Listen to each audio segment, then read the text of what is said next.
Sa paggawa ko ng low-carb brownie pistachio crunch cake, nakailang testing muna ako bago ko ma-master talaga at ma-perfect itong pistachio yogurt cheese mousse. Ayan. Pero ang talagang tip dito ay kailangan mong i-roast talaga ang iyong pistachio nuts bago gawin ang pistachio paste. Roast mo siya ng mga 10 to 15 minutes.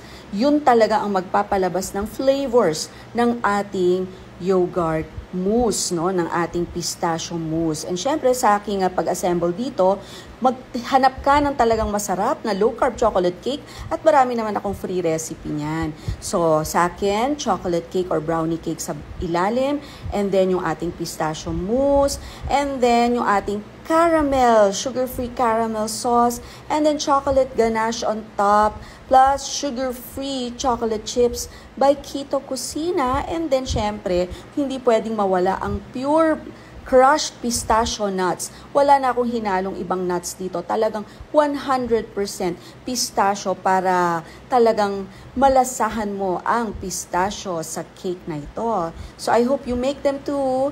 Happy low-carb baking and enjoy!